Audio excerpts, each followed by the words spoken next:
Hello everyone, how are you? I don't know where you are exactly, but I hope you're alright and safe and healthy.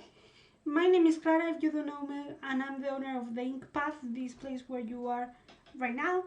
And as you can probably tell already, we've been dealing with some serious pandemic stuff going on. So I want to do a series of special videos in case you like me have to stay, sorry, in case you have to stay indoors as I am at the moment. um, I live in Spain, so we've been uh, confined at home due healthy health issues. Due to this pandemic, we have been confined at home since 3 weeks ago, I believe. But I have um, I have been confined from before because my company, my work decided to send us home earlier even, so we could actually work from home. However, this is the week that I feel less motivated, and as the days go on, I feel like the idea of staying at home, or even maybe not staying at home, but not having social contact with other friends and relatives, hits harder every single day. So I have decided to create this series called Books for Quarantine, where I would talk you through some of the books I believe you could actually use during this time if you fancy reading something new. Um, Especially, I have, I want to start with classics because I feel like probably if you read digital, you using digital devices, it will be cheaper to find and also probably even free. So I want to start with classics first. But if you want to join the family, you can click subscribe down there before we start the video, and also you can give it a like. Oh, and if you want to buy all the books that I am going to mention here, which are 2 books, I recommend you, if you want to buy them physically, I recommend you to wait until the quarantine is over so you don't endanger yourself or endanger others. And if you buy it in kind of indie bookstores, it would be best actually.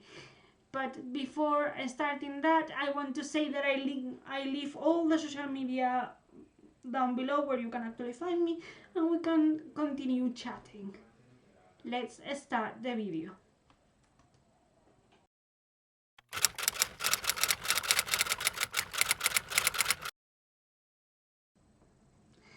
Well, the 2 books I'm going to talk about are 2 classics, as I said before, that I'm really loving. I really love since really long time. The first one I want to chat about is Little Women by Louisa May Alcott. I know, I know that I already did a review for this book. It's true, I did it. But today I want to talk to you about why I think is the perfect quarantine book. If you find a combined book that includes, which is the norm lately, which includes the original Little Women and then Good Wives, which is like the more mature second part, sequel to Little Women, that normally is combined in the same volume. It's actually joined in. If you find that, it's quite a chunky book, so it will last you for at least a couple of weeks if you are my average speed. But if you don't, it will last you longer, obviously. I recommend you to find digital copies via Kindle or whatever platform you normally use, because of the matter I talked to you in the intro. But having said that, I believe that is the perfect read, not only because it's quicker, it's longer, but also because it explores the life of four sisters, the March sisters, through several years in their lives. They are at the beginning of the story. They are at home. They are part of a family which has lost their oh, kind of fortune, but they are also going through war.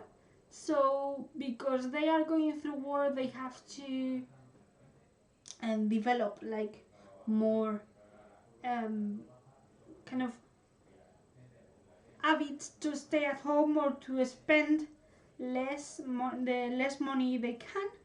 So that leads to a lot of kind of indoors activities and also a lot of communication within the house and the neighborhoods and the neighbors. Sorry. So I believe that kind of home kind of atmosphere may help you to feel more comfortable with the situation of being at home. And I like this book in particular because it not only explores this kind of staying at home atmosphere, but it shows the kind of feminine side of it. So for the first time in a lot of years, when we read Little Women, and when Louisa May Alcott wrote it, she wrote about war and hardships through female eyes, several female eyes with several points of view on matters. So normally, what would you in kind of period drama kind of books, historical, not historical, but this kind of classic books, you normally encounter, if you're going to talk about war, you encounter the male perspective of it. However, this sets the attention on the town, not on the battlefield, and on how very young women discover how to grow up, how to overcome circumstances and difficult circumstances.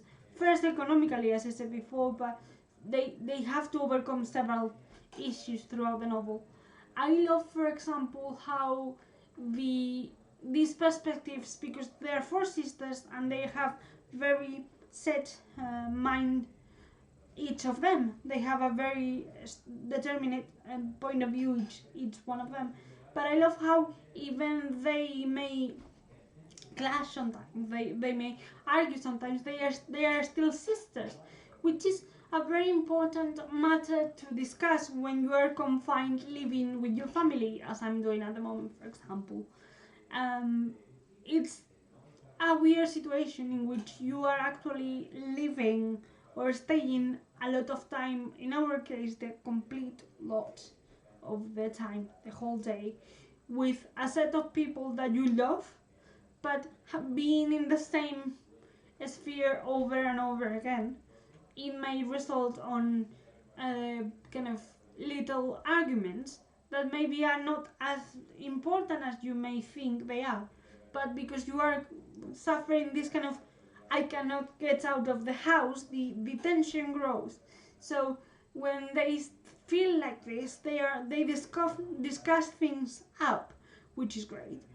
So I also want to talk about why I think it's an important book in general, not only why you should read it because of the quarantine situation.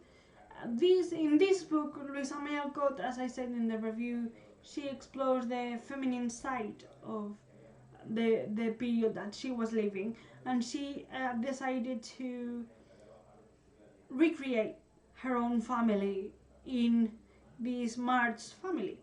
So instead of leaving or allowing Joe to go to war as a nurse, which is what she did, she sends the father to the war, so you don't have this kind of parental figure maneuvering or controlling the household. This household is entirely controlled by women.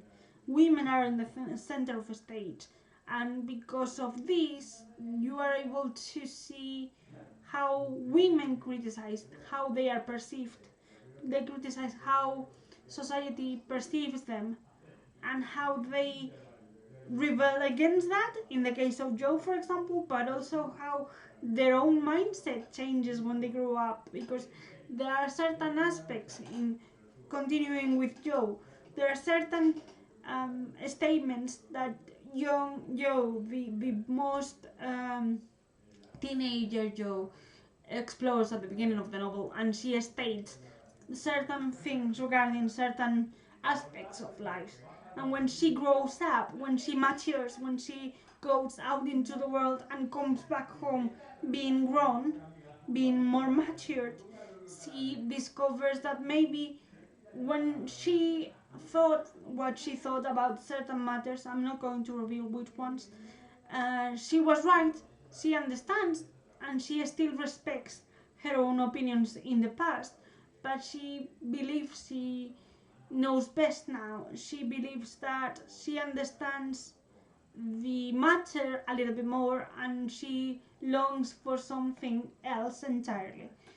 And I love that because, well, I'm talking about Joe, but at some point the other sisters also go through similar experiences.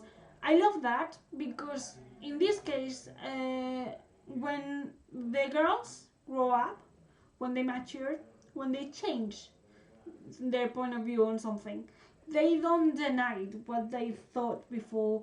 They don't kind of ignore what they thought before and what they expressed before.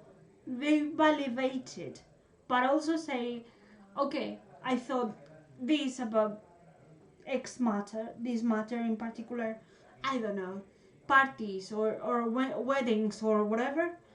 But when when the girls grow up, they also they say, I thought this about the weddings, for example, but now, knowing what I know now, I I think this other thing. I understand the matter a little bit more.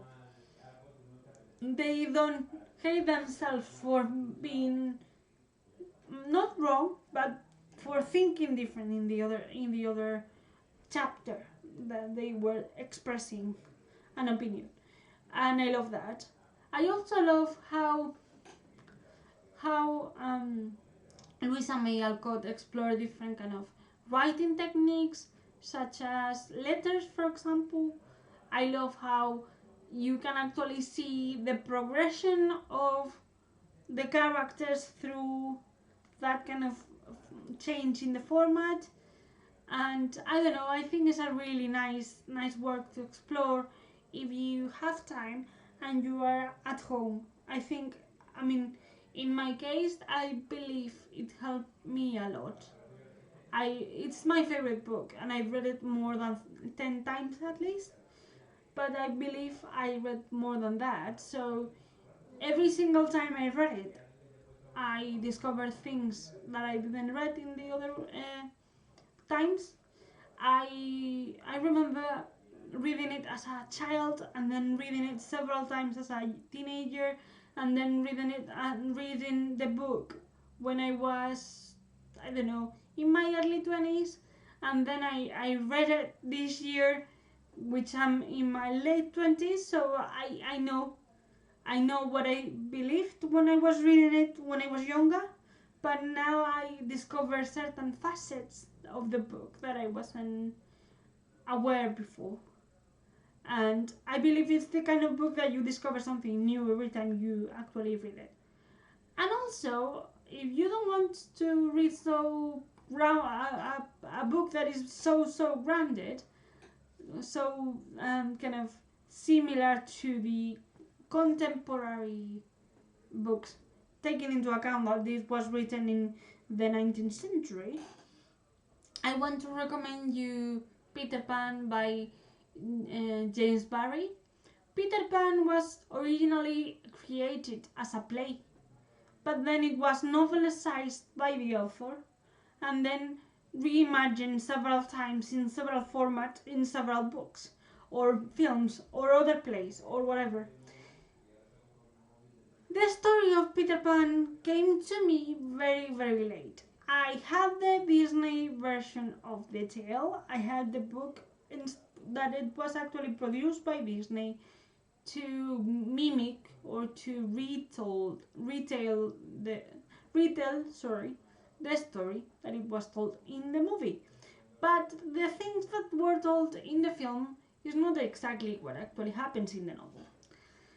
My idyllic relationship with the novel came when I was actually an adult. I was 18, or I think if I was 18 when I bought it. Or if I wasn't 18, I was very close to 18.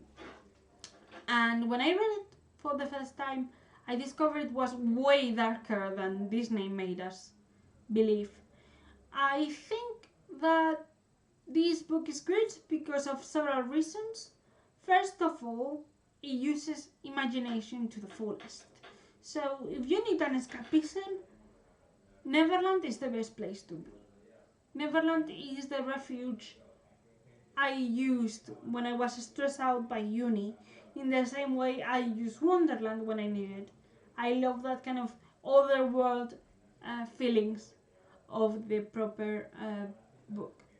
Having said that, I love how the book explores the idea of growing up, which is the general idea of Peter Pan.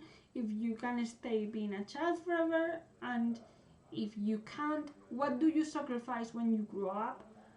How do you change yourself when you grow up? And the importance of keeping that kind of curious, playful spirit with you, which is Peter Pan. The idea of Peter Pan came from a meeting with a family. James Parry met a family of a widow who was taking care of her own offspring, her own children.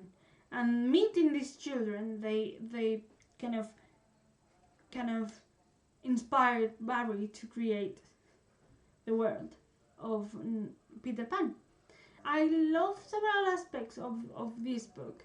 First of all, I love, as I said before, the imagination, but I love how whimsical and dark that the story can be, because for once you know that Peter Pan cannot grow old.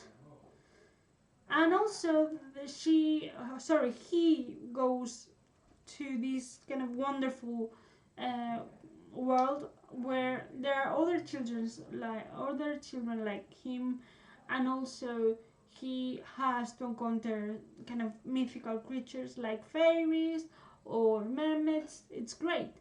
But also there's a darker side of it, because according to some studies, what Peter Pan does, if we're going to take the kind of darker part of the tale, is to collect those children who get lost, who wander off without their mothers because they die, and that's why they don't grow up. So he collects them and takes them to somewhere else, somewhere happier. And I love that idea to get into consideration. My favorite aspect of the tale is how Peter and Hook, the main character and the villains of the story, are basically the same, in my opinion, when we talk about the pirates and about the kind of lost boys. The lost boys and the pirates, for me, are the same in a way of understanding that Peter Pan represents the children or the childhood era, while Hook and the pirates represent adulthood, responsibility, and growing up. So they are constantly clashing because the adult part of the story, the adults, want the children to be responsible, to be proper, to be correct. And the children obviously want to act freely and be careless, which is great. So you have this pulse between what it's expected of people and what people would like to do freely on their own. I love that. I love that pulse between what we want to do, which is Peter Pan, acting freely, and what we should do, or what we are expected to be doing, which is the pirates and the representation of Captain Hook. In fact, when you read the book, Captain Hook has a very set kind of list of rules, of mannerism and behavior that obviously Peter doesn't follow. I love Hook, for example. I always prefer Hook over Peter, and I love Tinkerbell. Tinkerbell is my weakest point in the story, and the way the fairies are portrayed. Another good point about reading Peter Pan on this quarantine time is that it's very short, because it's considered to be a children's book, although I believe it has, as I said before, more meaning for the adults and the kids. But, or more, if not more meaning, more facets to discover.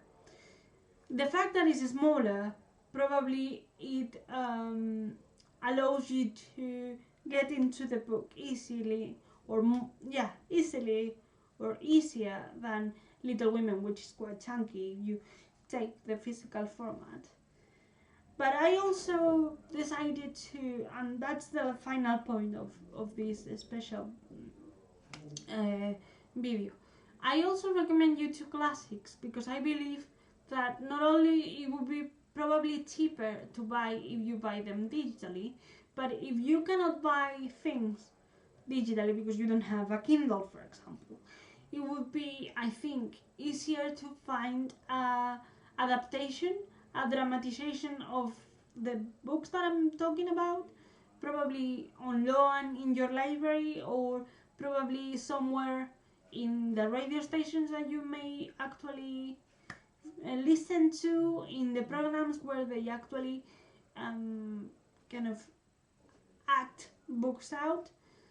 I think if you cannot read the original text, I think that's a very nice way to get into the proper book. I would always recommend to start first with the book, but if you cannot have access to it, I believe like radio dramatization of such books are a very good starting point. But I recommend you to do both if you can. Okay, this is it. This is my video of the week. I hope you are alright and you can actually join me for next week, where I will try to find another books to recommend you during the quarantine time. Okay? Bye!